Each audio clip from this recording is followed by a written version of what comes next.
क्षमा टीवी के सभी दर्शकों को नमो बुद्धाय नमो बुद्धि।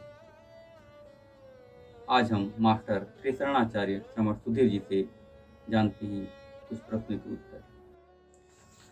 मास्टर जी, आज पूरा विश्व कोरोना के भय से भयभीत है। इस भय से हम बाहर कैसे निकलें, इस पर आप हमें अपना मार्गदर्शन दें। नमो बुद्धाय, नमो बोधिसत्व, नमो बुद्धस। पूरे विश्व में कोरोना ने अपना जो रूप दिखाया, उससे पूरे विश्व के लोग भयभीत हो गए। और इस भय के कारण जो लोग कोरोना से पीड़ित रहे हैं, वे इस भय के कारण ही इस दुनिया से चले गए। वैसे पूरी मीडिया इस भय को दिखाने लगी, लेकिन भारत एक ऐसी भूमि है जहाँ पर जब मौत का तांडव लोगों के सामने आता है, तब यहाँ लोग जागरूक होते हैं। ये बात अलग है कि आज लोगों में वो जागरूकता नहीं दिखाई दे रही, लेकिन ये इतनी ही सत्य है, मनुष्य को, मानव को जब भय जकड़ता है, जब मौत सामने आती है, तब सत्य का साक्षात्कार होता है। बुद्धा ने भी जब मौत को सामने देखा तो उनके अंदर में एक वैराग्य जागृत हुआ। अगर आज भारतीयों को भय से मुक्त होना है तो इस मौत से भरे मंजर को देखिए, ध्यान से देखिए। बुद्धा अपने शिष्यों को जलती हुई चिताओं को देखने के लिए भेजा करते थे। जाओ देखो। इसके पीछे उनका मकसद था कि जो आसक्ति है, जो जिस शरीर के प्रति जो आसक्ति है, जो संसार के प्रति जो आसक्ति है, वो टूटे, वो छूटे।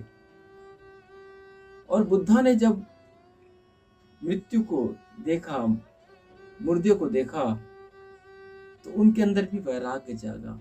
उस वैराग्य में उनके अंदर संन्यास का भाव जागृत हुआ, और उस संन्यास के भाव ने उनको सत्य की खोज के लिए मजबूर किया।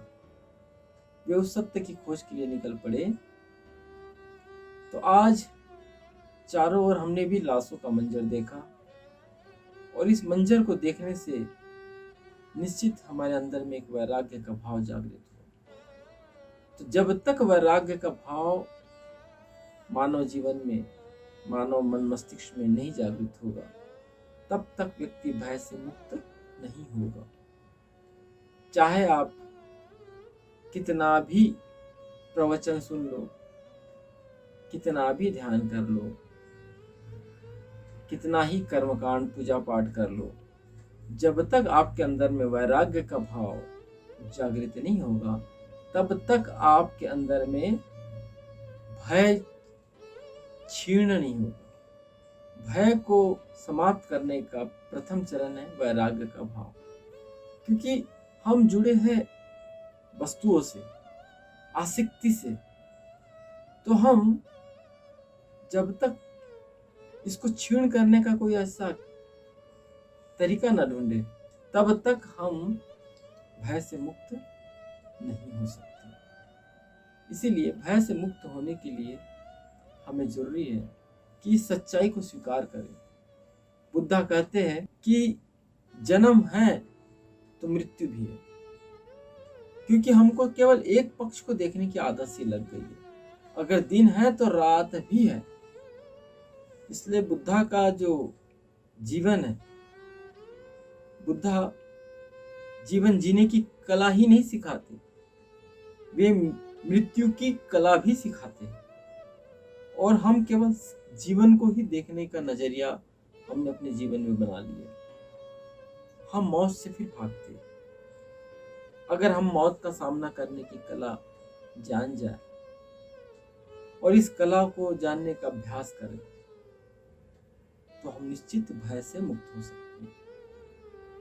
यदि आपको भय से मुक्त होना है, वैराग्य का भाव जागृत होना है तो आप एक बार निश्चित हमारे ध्यान आश्रम केंद्र में आइए। वहाँ कुछ ऐसे प्रयोग है जो बुद्धा ने अपने भिक्षुओं से करवाए। हम उन प्रयोगों को करके भी हम अभय हो सकते हैं, भय से मुक्त हो सकते हैं। ये एक अभ्यास की प्रक्रिया है, एक दिन में ये कोई घटने वाला नहीं है। सतत धीरे धीरे धीरे हम उस भय से पार चले जाते हैं, अभय हो जाते हैं। तो मैं समझता हूँ कि आप समझ गए होंगे। आज इतना ही। नमो बुद्धाय।